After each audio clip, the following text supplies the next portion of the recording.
क्या था कि ऊर्जा के स्रोत को शरीर के अंदर लेने के प्रक्रम जो होता है उसको हम क्या कहते हैं, पोषण कहते हैं।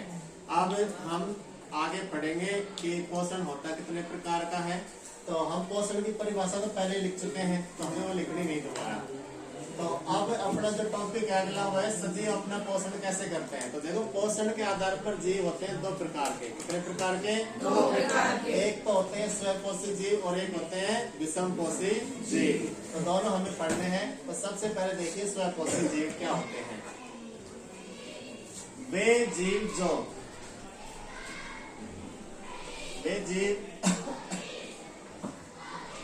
जो अपना भोजन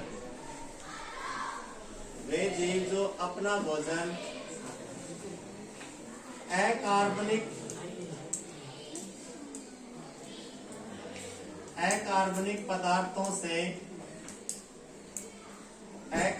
पदार्थों से सूर्य के प्रकाश की उपस्थिति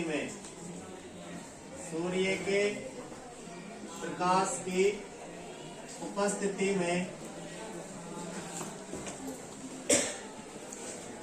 क्लोरोफिल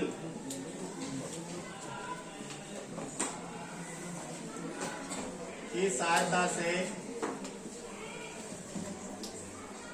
स्वयं निर्मित करते हैं।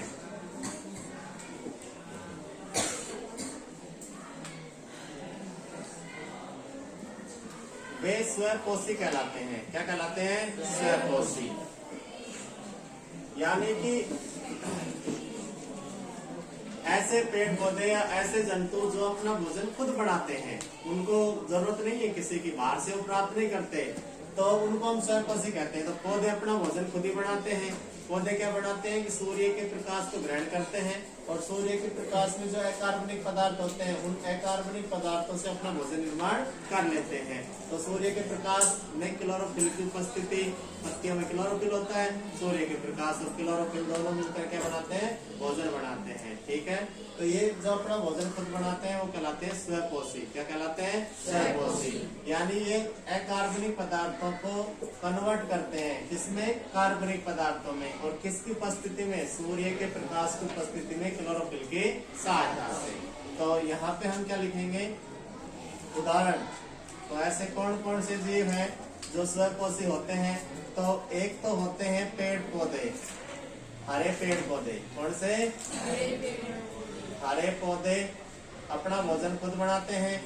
और दूसरा है जीवाणु, नील हरित शैवाल जो होते हैं वो जीवाणु, ये अपना भोजन खुद ही बनाते हैं प्रकाश संश्लेषण क्रिया के द्वारा। अगर हम और आगे बात करें स्वपोषी पोषण में, तो ये प्रकाश संश्लेषण प्रक्रिया द्वारा। कौन सी प्रक्रिया द्वारा? तो 9वीं क्लास में पढ़ी है ना तुमने प्रकाश संश्लेषण। प्रकाश संश्लेषण प्रक्रिया द्वारा अकार्बनिक पदार्थों को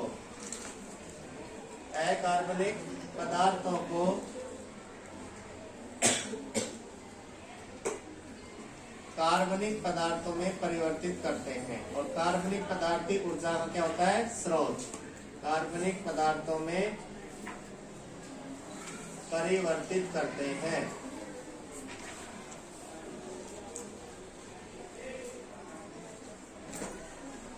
ये तो हो गए स्वपोषी जीव। कौन से जीव हो गए? स्वपोषी। इसके बाद दूसरा हम पढ़ेंगे, जो इसका पार्ट है दूसरा, वो है विषमपोषी, यानी विषमपोषी पोषण या विषमपोषी जीव।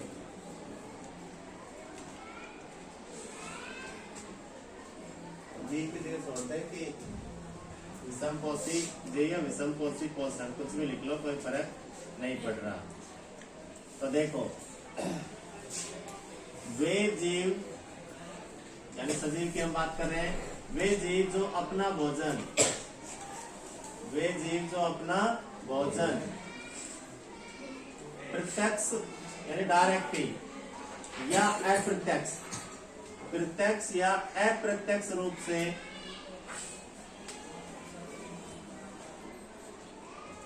ये स्वपोषी जीवों द्वारा प्राप्त करते हैं। स्वपोषी जीवों से प्राप्त करते हैं।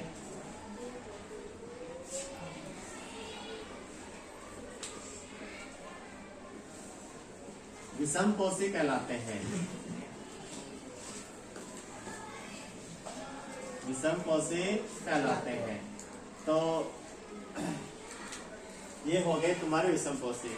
यानी विषमपोषी जीव क्या होते हैं कि वे जीव जो प्रत्यक्ष यानी डायरेक्टली स्वपोषी जीवों को खाते हैं या फिर अप्रत्यक्ष रूप से स्वपोषियों से निर्मित भोजन को ग्रहण करते हैं, तो वो कहलाते हैं विषमपोषी। जैसे हम विषमपोषी हैं, हम अपना भोजन खुद नहीं बनाते, हम क्या करते हैं, या तो हम फसलों को खाते हैं, गेहूं, मक्का, ज्वार, चना, बाजरा, तो वो स्वपोषी है फसल को, और उनको हम खाते हैं, तो हम अडायरेक्ट यानी कि अप्रत्यक्ष रूप से भोजन कर रहे हैं। इसके अलावा कुछ पदार्थ ऐसे जिनको हम डायरेक्ट खाते हैं, तो उनको हम प्रत्यक्ष रूप से खा रहे हैं। ठीक है, तो प्रत्यक्ष और अप्रत्यक्ष रूप से हम निर्भर करते हैं किन पर, स्वपोषी जीवों पर। तो ऐसे जीव जो अपना भोजन प्रत्यक्ष अथवा परोक्ष रूप से, प्रत्यक्ष अथवा अप्रत्यक्ष रूप से स्वपोषी जीवों से प्राप्त करते हैं, वे कहलाते हैं विषमपोषी जीव या विषमपोषी पोषण वाले जीव। ठीक है, इसमें यदि हम बात करें जैसे जंतु, सभी जंतु अपना भोजन दूसरे जंतुओं से प्राप्त करते हैं, या स्वपोषी पादपों या किसी और स्वपोषी से प्राप्त करते हैं। इसके अलावा मानव, इसके अलावा कवक, तो कवक जो होते हैं वे भी अपना भोजन दूसरों से प्राप्त करते हैं, तो ये हो गए विषमपोषी पोषण या विषमपोषी जीव। ठीक है, तो जीव दो प्रकार के होते हैं, एक तो होते हैं स्वपोषी और दूसरे होते हैं विषमपोषी। जो अपना भोजन खुद बनाते हैं यानी अकार्बनिक पदार्थों को कन्वर्ट कर देते हैं प्रकाश संश्लेषण प्रक्रिया द्वारा सरल कार्बनिक पदार्थों में, और वो तो कहलाते हैं स्वपोषी। तो सभी हरे पौधे हैं, जीवाणु हैं, ये तो क्या है, स्वपोषी है। और ये क्या करते हैं, अकार्बनिक पदार्थों को कन्वर्ट कर देते हैं कार्बनिक पदार्थों में, लेकिन प्रक्रिया कौन सी होगी, प्रकाश संश्लेषण प्रक्रिया होगी। ठीक है, दूसरे विषमपोषी जीव की अपना भोजन प्रत्यक्ष या अप्रत्यक्ष रूप से स्वपोषी जीवों से प्राप्त करते हैं, उन्हें हम कहते हैं विषमपोषी। जैसे जंतु है, मानव और कवक, ये सब विषमपोषी होते हैं। ठीक है, अब देखिए तो स्वपोषी जीव जो होते हैं, हरे पेड़ पौधे जो होते हैं, वो क्या करते हैं, अकार्बनिक पदार्थों को कार्बनिक पदार्थों में बदलते हैं। यानी कहने का मतलब ये है कि बात क्यों कर रहे हैं, स्वपोषी जीव जो है वो क्या करते हैं, कार्बनिक पदार्थों में कन्वर्ट करते हैं, तो प्रकाश संश्लेषण प्रक्रिया द्वारा कार्बनिक पदार्थ बनाते हैं।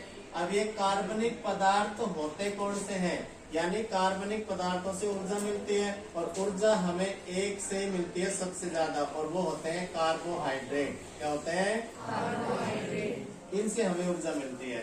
तो ये क्या करते हैं, जटिल अकार्बनिक पदार्थों को कन्वर्ट करते हैं कार्बनिक पदार्थों में। कार्बनिक पदार्थों में भी कौन से रूप में, कार्बोहाइड्रेट के रूप में।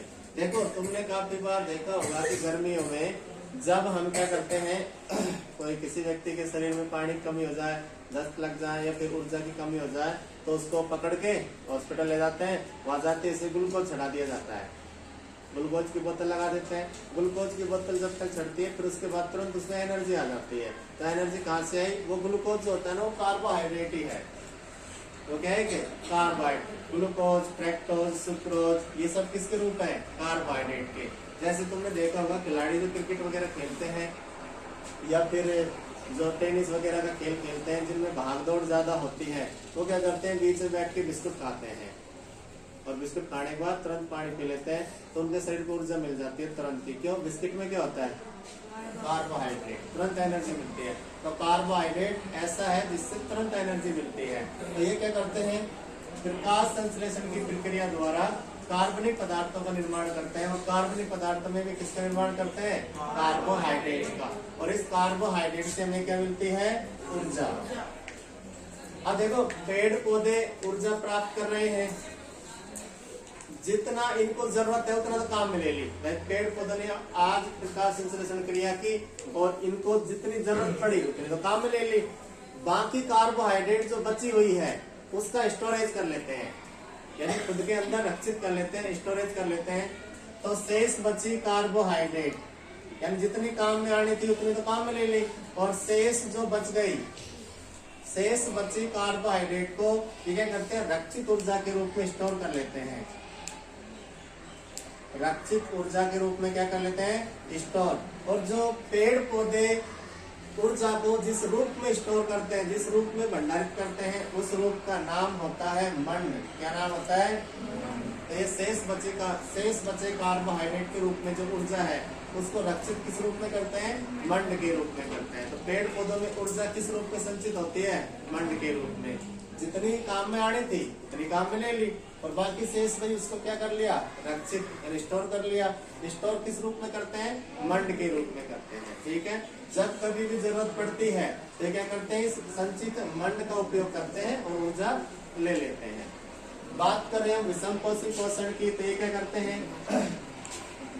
देखो, पेड़ पौधे तो प्रकाश संश्लेषण की क्रिया से अपना भोजन खुद बनाते हैं, लेकिन हम तो प्रकाश संश्लेषण क्रिया नहीं करते। तो हम क्या करते हैं? कार्बनिक स्रोत जो है उनके जटिल रूप को खाते हैं। कार्बनिक, जैसे रोटी है, अब रोटी अनाज से बनी, पानी मिलाया, आटा बनाया, फिर उसके बाद उसको पकाया, फिर हम खा रहे हैं, तो वो जटिल कार्बनिक पदार्थ हो गया। तो विषम कोशी जीवों में जटिल अकार्बनिक पदार्थ जो होते हैं, यानी जटिल कार्बनिक पदार्थ जो है, जटिल कार्बनिक पदार्थ को विघटन करने के लिए, जटिल कार्बनिक पदार्थों को अपघटन करने के लिए, तोड़ने के लिए हमारे शरीर में जैव उत्प्रेरक पाए जाते हैं। क्या पाए जाते हैं? जैव उत्प्रेरक, जो कार्बनिक पदार्थों को सरल पदार्थों में तोड़ते हैं, अपघटित करते हैं।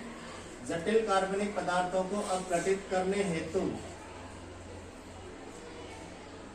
जैव उत्प्रेरक पाए जाते हैं और इन जैव उत्प्रेरकों को हम कहते हैं एंजाइम। क्या कहते हैं? एंजाइम, जिन्हें हम एंजाइम कहते हैं। क्या कहते हैं? एंजाइम। ठीक है, एंजाइम कहते हैं। इंग्लिश तो सुना है तो हमने ज्यादा पढ़ लिया, उन्हें हम क्या कहते हैं? एंजाइम। तो हमारे शरीर में बहुत सारे एंजाइम पाए जाते हैं, वो हम एक एक करके आगे पढ़ेंगे। जैसे पेप्सिनोजन है, कार्बोक्सीपेप्टाइडेज है, ट्रिप्सिन है, काइमोट्रिप्सिन है, टोइलिन है, एमिलेज है, ये सब पाए जाते हैं जो क्या करते हैं?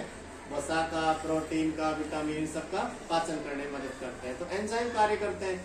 तो ये तो अपना भोजन खुद बना रहे हैं, तो ये तो अपने आप ही कन्वर्ट कर लेते हैं, इनके शरीर को तो एंजाइम की आवश्यकता ही नहीं है। लेकिन जो अपन है, अपन को कार्बनिक पदार्थों में कन्वर्ट करना है, तो क्या करते हैं? एंजाइम होते हैं जो भोजन को छोटे छोटे टुकड़ों में तोड़ने का कार्य करते हैं। तो ये हो गया तुम्हारा स्वकोशी पोषण और विषम कोशी पोषण। ठीक है, यूज कर लें।